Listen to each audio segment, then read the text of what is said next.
tous, merci de suivre ce 23h à la une de l'actualité. Le chef de l'État, le président Alassane Ouattara, a pris part hier à Kigali à la remise du prix Mo Ibrahim pour le leadership de l'excellence en Afrique. Il a été décerné cette année à l'ancienne présidente du Libéria, Ellen Johnson Sirleaf. Dans cette édition, nous revivrons les temps forts de la mission effectuée par le ministre des Affaires étrangères à l'ONU. À Montano, Marcel a notamment été reçu par le secrétaire général des Nations Unies, Antonio Guterres.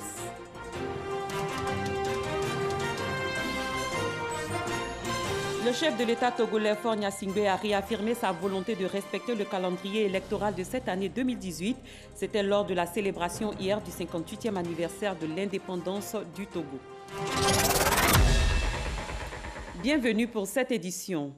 Le président de la République, Alassane Ouattara, a regagné Abidjan tôt ce samedi en provenance de Kigali, capitale du Rwanda, où il a effectué une visite de travail et d'amitié de 72 heures. Avant son séjour rwandais, le chef de l'État était en France, où il a échangé avec son homologue Emmanuel Macron et au Koweït pour rencontrer les autorités koweïtiennes dans le cadre d'une visite officielle. Le prix Mo Ibrahim pour le leadership de l'excellence en Afrique a été décerné hier à l'ex-présidente du Libéria, Ellen Johnson Sirleaf.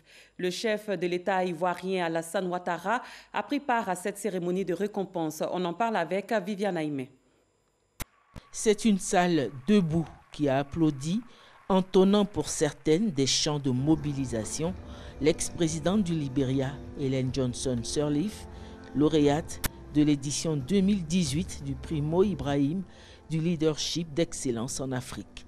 Dans la grande salle de cérémonie du Convention Center de Kigali, avaient pris place de nombreux invités, au nombre desquels plusieurs personnalités de haut rang, dont 2 chefs d'État en exercice, le président Paul Kagame du Rwanda et le président de la République Alassane Ouattara.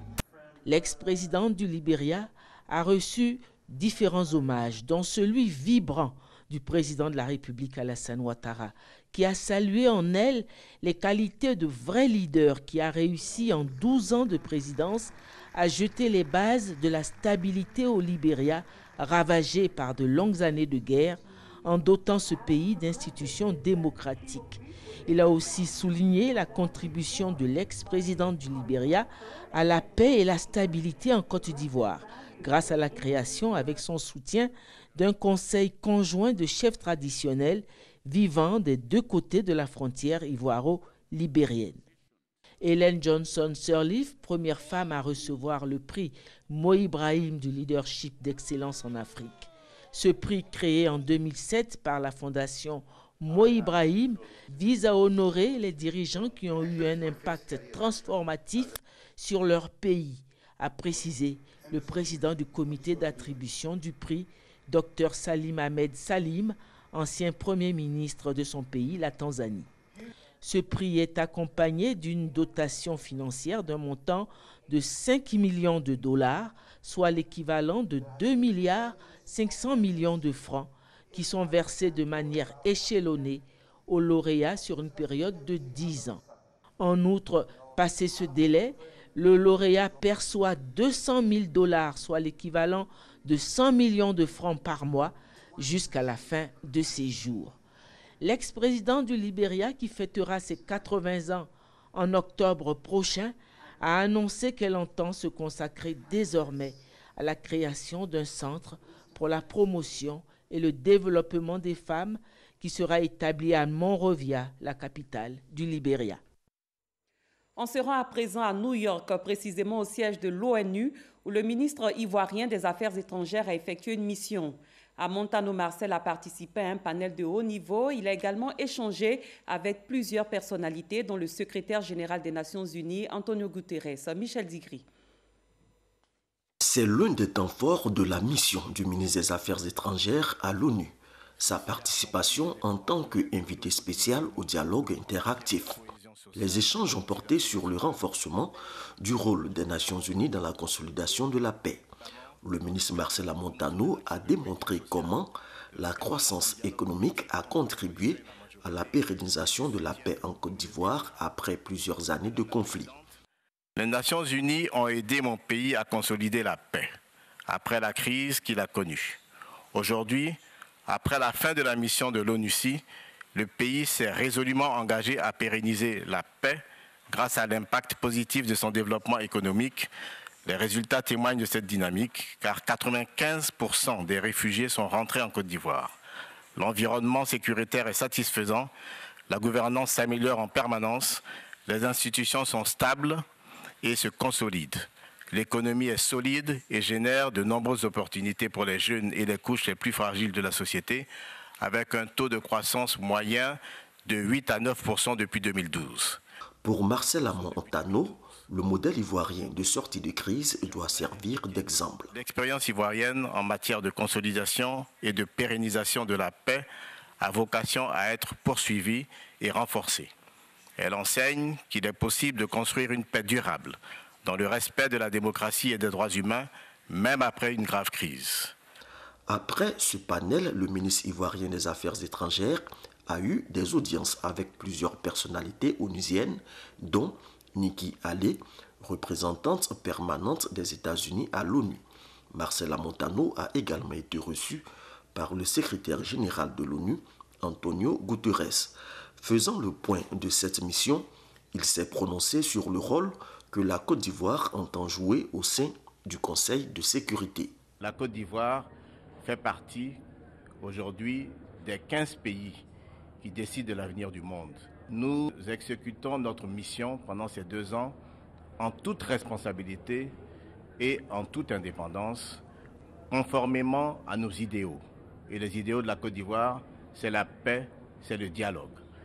Quelle que soit la nature des conflits, seul le dialogue permettra de les résoudre in fine. Direction Paris, où s'est tenue une rencontre sur la lutte contre le terrorisme et son financement. Ce conclave a enregistré la participation du ministre ivoirien de l'Intérieur et de la Sécurité.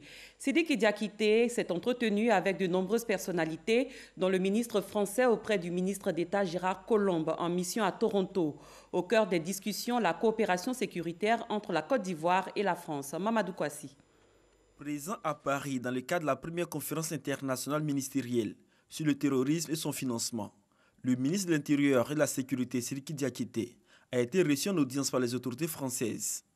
Avec Jacqueline Gourault, ministre auprès du ministre d'État, ministre de l'Intérieur, Gérard Collomb, en mission à Toronto, il était question de la coopération sécuritaire entre la Côte d'Ivoire et la France.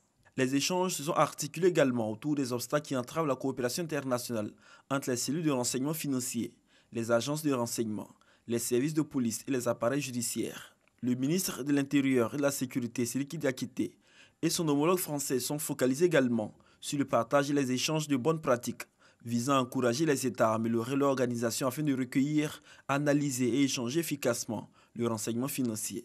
Après cette rencontre, le ministre de l'Intérieur et de la Sécurité, Sidiki Diakité, et sa délégation vont échanger également avec plusieurs personnalités françaises ainsi que les structures internationales en charge de la sécurité.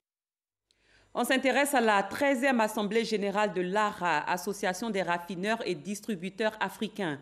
Ces assises se sont tenues au Cap en Afrique du Sud autour du thème « Allons de l'avant ». C'était l'occasion pour les experts du pétrole d'évaluer les activités réalisées par rapport à l'utilisation de carburants propres par les pays africains.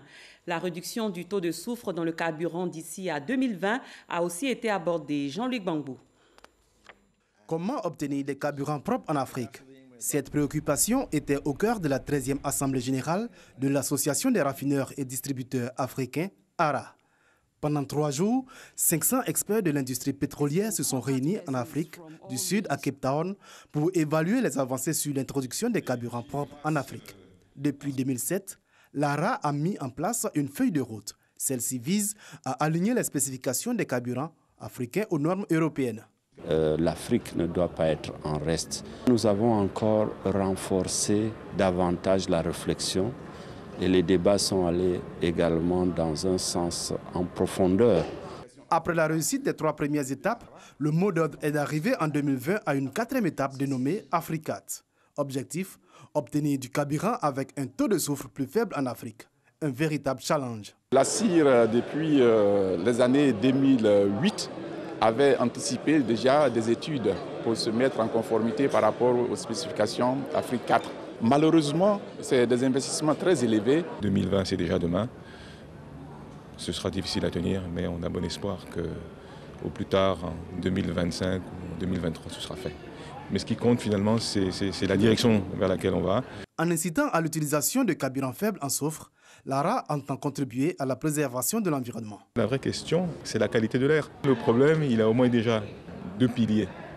La qualité du carburant, mais il y a aussi la qualité du parc automobile. Le 3e pilier, c'est le contrôle. Comment faire en sorte que les mesures qui seront prises seront suivies. Les défis sont colossaux. À ce jour, seul le Ghana a passé la barre Africate pour le gasoil. Toutefois, les volontés politiques d'accompagner le projet sont manifestes. En Côte d'Ivoire, par exemple, l'État a interdit l'importation de véhicules âgés de plus de 5 ans. Créée en 2006, l'Association des raffineurs africains s'est engagée dans la promotion de carburants propres en Afrique pour l'amélioration de la qualité de l'air. Le Salon international de l'agriculture du Maroc est lui aussi à sa 13e édition. Il se tient dans la ville de Meknes avec comme pays invité d'honneur cette année les Pays-Bas. Avec notre envoyé spécial Noël Gnagno, faisons un tour des stands de la Côte d'Ivoire qui participe à cette vitrine de l'agriculture marocaine. Notre terre, notre richesse, vérité démontrée par le Maroc depuis 13 ans, qu'il prend rendez-vous avec les agriculteurs d'Afrique et du reste du monde. Mais vérité aussi pour bon nombre de pays d'Afrique au sud du Sahara, présents à ce salon de Meknes.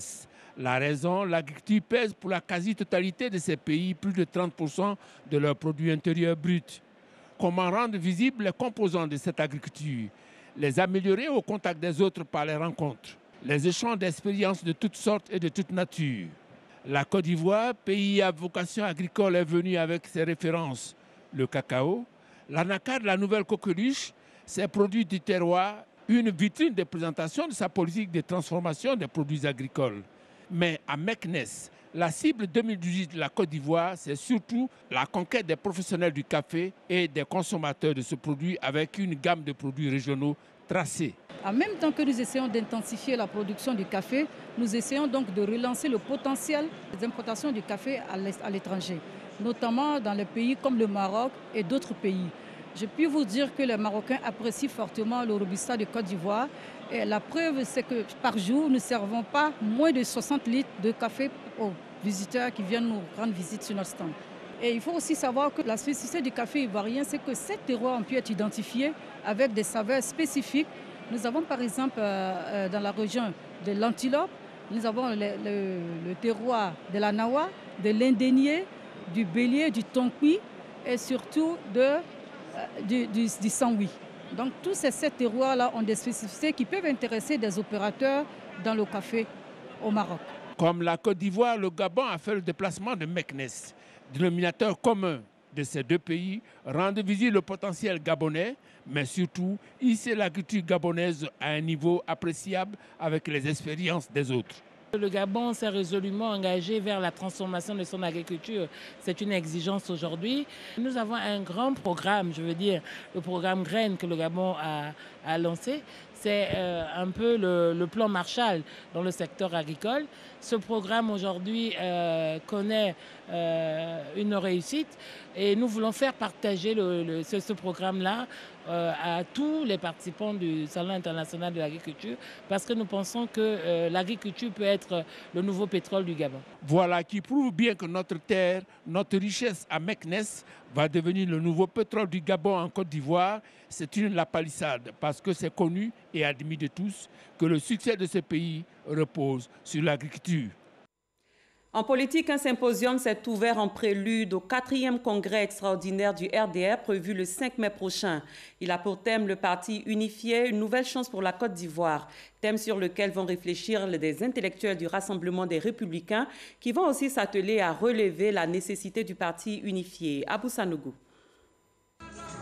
Un symposium sur le parti unifié qui marque la rentrée solennelle du secrétariat général adjoint du RDR chargé de l'école du parti et de la documentation, co-organisé avec le Rassemblement des enseignants républicains. Il s'agit pour les intellectuels trustés par l'école du parti et le Rassemblement des enseignants républicains de mener la réflexion sur le thème « Le parti unifié, la nouvelle chance pour la Côte d'Ivoire ». Il s'agit donc de soumettre à la réflexion la question du parti unifié pour bien mettre en évidence son importance. Ce symposium a pour but, n'est-ce pas, de donner des éléments de langage pour faire une prospective, pour voir quels sont les gains que le RHDP a apportés au pays depuis son accession au pouvoir d'État en 2011 véritablement. Et puis, quelles sont les perspectives que le RHDP nous promet, n'est-ce pas, c'est une fois constitué en parti unifié.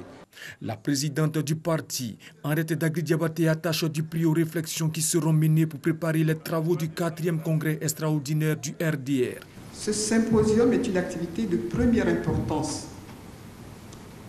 Il doit marquer notre capacité à promouvoir le contenu politique de l'accord du 10 avril 2018, signé par tous les partis membres du RHDP. Je tiens cette réunion pour une véritable réflexion scientifique. Une réflexion dont les résultats nous instruiront sur les fondamentaux qui régissent un parti unifié. L'école du parti, un précieux outil pour le RDR face aux enjeux actuels du futur. Thème de la leçon inaugurale prononcée par la secrétaire générale du RDR, Kandia Kamara. L'école du parti et de la documentation contribuera à mieux faire comprendre l'idéologie et les idéaux du RDR. Elle doit favoriser la création d'un cadre afin de convoquer les voix d'une pluralité d'acteurs. Je vous mets officiellement en mission pour faire de l'école du parti cet outil précieux qui permettra au RDR d'être une force intellectuelle au sein du parti unifié que nous mettons en place avec le PDCI, l'UDPCI, l'UPCI, le MFA et le PIT. Autre temps fort de la cérémonie, la remise officielle de la carte de l'école du parti à la présidente Henriette Dagri-Diabaté. Environ 500 participants prennent part aux travaux de ce symposium. En image, l'Union pour la paix en Côte d'Ivoire a tenu son 2e congrès extraordinaire ce 28 avril. Thème retenu, l'UPCI à l'heure du parti unifié, enjeux et perspectives. Le mouvement La Nouvelle Côte d'Ivoire a lui aussi procédé à son lancement officiel. Ce mouvement qui prône le changement a exhorté les nouveaux majeurs à s'inscrire massivement sur les listes électorales afin de prendre part aux prochaines échéances. Ahmed Traoré, Abou Sanougou. Un nouveau mouvement dans le paysage politique ivoirien. La Nouvelle Côte d'Ivoire, mouvement qui s'est donné pour credo la probité, l'intégrité et la bonne gouvernance. Selon son président Nyamie Kona, la création du dit mouvement répond à une aspiration d'une partie de la population, c'est-à-dire le changement. Il invite donc tous les bords politiques à rallier la cause de son mouvement. Nous avons choisi la voie d'un mouvement politique ouvert à tous, Ivoiriens du Sud, du Nord, de l'Est, de l'Ouest et du Centre. Toute obédience politique sont bienvenues à la Nouvelle Côte d'Ivoire. Nous voulons œuvrer pour le bien-être et la prospérité de tous les Ivoiriens.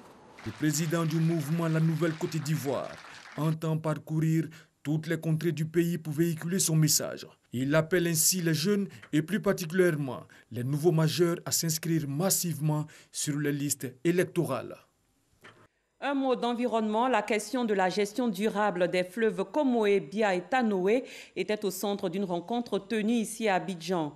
Elle a réuni les ministres ivoiriens, burkinabés, ghanéens et maliens chargés des ressources en eau. Au centre des réflexions, la création d'une autorité pour la gestion des fleuves. Francis Boifou. Les fleuves Komoé, Bia et Tanoé traversent la Côte d'Ivoire, le Burkina Faso, le Ghana et le Mali. C'est un atout pour ces pays au moment où le problème d'eau se pose avec acuité dans beaucoup de pays africains. En vue d'une meilleure gestion de ces ressources, le Conseil des ministres de l'autorité de bassin Komoé-Bia-Tanoé a adopté plusieurs résolutions après 2 jours de réflexion à Abidjan. Les ministres ont exprimé leur volonté politique et leur détermination à mener à terme le processus de mise en place de l'autorité de bassin Komoé-Bia-Tanoé. Ils invitent les partenaires techniques et financiers à accompagner cette initiative qui contribuera assurément au développement socio-économique des zones couvertes par les bassins de la Komoé, de la Bia et de la Tanoé, au bénéfice donc des populations locales. Les bassins hydrologiques des fleuves Komoé, Bia, Tanoé, c'est une superficie de 104 800 km² qui couvre la Côte d'Ivoire, le Burkina Faso, le Ghana et le Mali. La création d'une organisation de bassin répond au souci premier d'être un cadre de concertation au sein duquel s'harmonisent les efforts des États membres en vue d'assurer une gestion consensuelle du dit bassin. Le rôle d'une organisation de bassin consiste, en effet, à offrir aux États un espace de dialogue en vue de favoriser les consultations de manière permanente sur les initiatives de développement en cours ou projetées dans cet espace.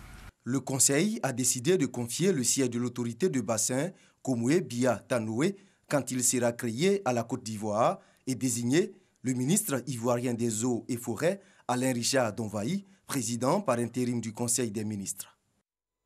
Je vous lis à présent ce communiqué du ministre de l'Emploi et de la Protection sociale. Le ministre de l'Emploi et de la Protection sociale rappelle aux populations vivant en Côte d'Ivoire que le lundi 30 avril 2018 est un jour ouvrable sur toute l'étendue du territoire national. Seul le mardi 1er mai 2018, jour de la fête du travail, est un jour férié, chômé et payé.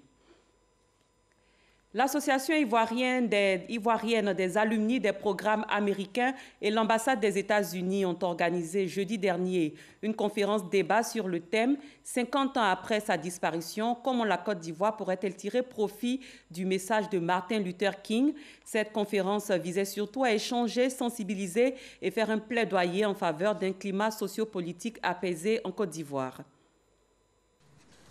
Hommes politiques, représentants de la société civile, responsables d'ONG et divers groupes sociaux dans un même cadre pour parler de la non-violence à la lumière de la philosophie de Martin Luther King. Sur la question, chacun a donné sa part de connaissance du message de l'homme. Je retiens que Martin Luther King, tout ce qu'il faisait comme marche, c'était mettre le lien entre les citoyens et les autorités gouvernementales américaines pour que les droits de ceux-ci soient respectés à travers les politiques publiques. Étant donné son époque, aujourd'hui, quand vous regardez les valeurs qu'il a défendues, ces valeurs se retrouvent aujourd'hui dans l'état de droit et dans la démocratie. Donc, il faut promouvoir l'état de droit, il faut promouvoir la démocratie. Martin Luther King, leader noir américain des années 60, a marqué les esprits par sa lutte pour une plus grande justice entre les citoyens américains. Sa principale arme, la non-violence. Cette philosophie dit non à la violence. Elle combat la violence par la paix. Elle combat la violence par la non-violence, par la résistance pacifique. Et elle fait en sorte que, tout en étant opposé à une forme d'oppression aujourd'hui, on ne détruise pas l'avenir. En Côte d'Ivoire, où la société a vu la naissance du phénomène des enfants confiés avec la loi, des actes d'incivisme et d'atteinte au symbole de la République, la philosophie de Martin Luther King devrait servir d'exemple. Parlons développement. Le village de Fouena, situé à 21 km de Touba, bénéficie d'une nouvelle maternité construite par le gouvernement et un château d'eau offert par un fils de la localité. Ces deux infrastructures ont été inaugurées à l'occasion d'une double cérémonie. Ève Bouy. À Fouena, un village de la sous-préfecture de Fungbeso, dans le département de Touba, région du Bafing, les femmes, pour accoucher, parcouraient plusieurs kilomètres, ce qui souvent occasionnait des tracas. Il n'y avait pas maternité. Avant de quitter à Fouena pour se rendre à Touba, vraiment, il y a des difficultés aussi qui peuvent se manifester. Aujourd'hui, grâce au gouvernement, Fouena a une maternité.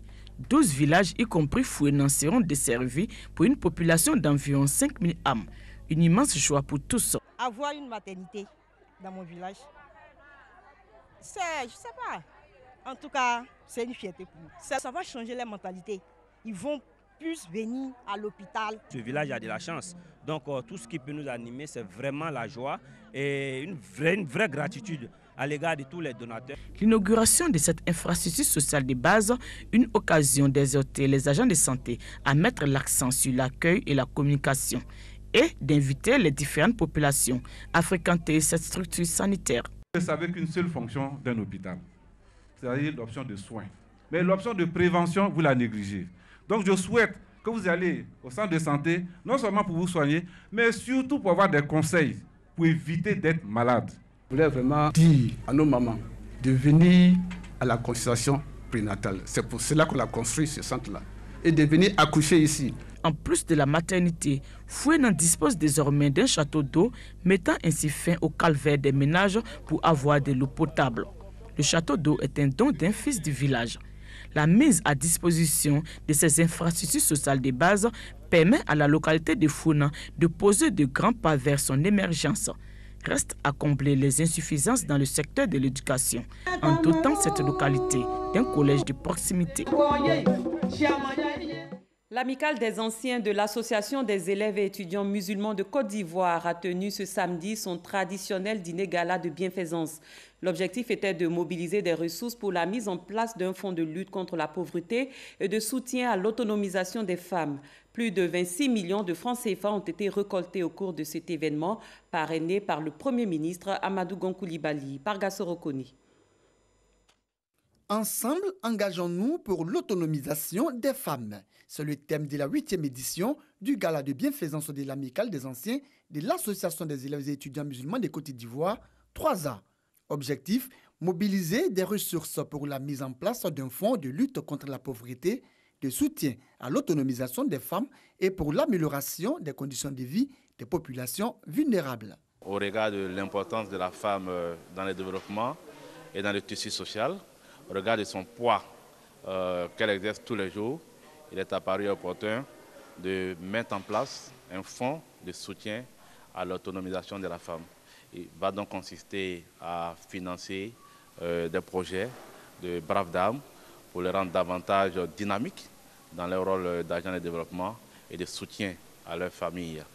La nuit de bienfaisance de 3A a bénéficié du soutien des guides religieux, du Conseil supérieur des imams en Côte d'Ivoire, COSIM, et du Premier ministre Amadou Gon Coulibaly, parrain de cette 8e édition représenté à cette cérémonie par son directeur de cabinet adjoint, Mokhtar Touré. Merci pour cette belle soirée qui a eu justement ce cachet particulier à cause de ses nombreux dons. Je voudrais également féliciter le président du conseil d'administration de 3A et les membres de son conseil, ainsi que le président du comité d'organisation de cette charmante manifestation qui a été un succès franc. L'islam est un facteur de développement, un facteur de paix, d'amour, de fraternité et de solidarité, n'est-ce pas? Les valeurs qui sont en tout cas celles qui permettent à un pays de se développer, d'émerger et également de venir en aide aux parties vulnérables de notre communauté. À l'issue de ces galas de bienfaisance, plus de 26 millions de francs CFA ont été mobilisés en vue de contribuer à l'autonomisation et au bien-être de la femme. En sport football, le formateur français Jean-Marc Guillou était face à la presse pour présenter le projet C'est Jeunes, un projet mis sur pied par la Fédération ivoirienne de football pour relancer le football ivoirien. Jean Silver, Samuel Metch.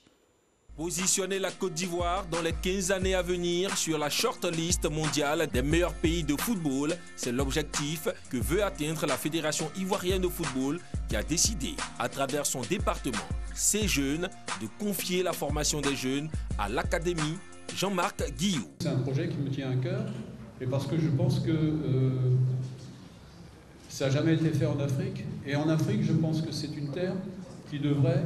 Enfin, un continent qui devrait, surtout l'Afrique noire, qui devrait avoir vraiment une place privilégiée dans le Gotha du football. Que ce soit en Côte d'Ivoire, que ce soit au Mali, que ce soit au Nigeria, tous ces pays bien organisés devraient être parmi les meilleurs pays du monde, parce qu'il y a beaucoup de talents en Afrique. Jean-Marc Guillou, un nom bien connu en Côte d'Ivoire et dans le monde du football. Le formateur français aura pour mission de donner à la Côte d'Ivoire de nouveaux joueurs de classe mondiale après la génération des académiciens. Surtout, faire de la Côte d'Ivoire un modèle pour les autres pays. Le projet C'est Jeunes consiste à organiser une série de compétitions avec des jeunes, regroupés par catégorie de poids et d'âge. Il concernera les jeunes garçons et les jeunes filles. La phase pilote démarrera à Abidjan et à terme s'étendra aux villes de l'intérieur du pays afin de couvrir à l'horizon 2030 tout le territoire ivoirien. Ailleurs, le Togo a célébré hier le 58e anniversaire de son indépendance. À cette occasion, le président Faure Gnassingbé a redit sa volonté de respecter le calendrier électoral de cette année 2018. Le président togolais a passé en revue toute une série de préoccupations de l'heure, telles que la signature d'un accord avec les syndicats des enseignants et la contractualisation des hôpitaux. Il a par ailleurs annoncé que la parole sera donnée aux électeurs à travers des consultations et scrutins dans le respect des délais légaux. Fin de ce 23h, merci d'avoir été des nôtres. Très bonne fin de soirée. Je vous retrouve demain pour une autre édition.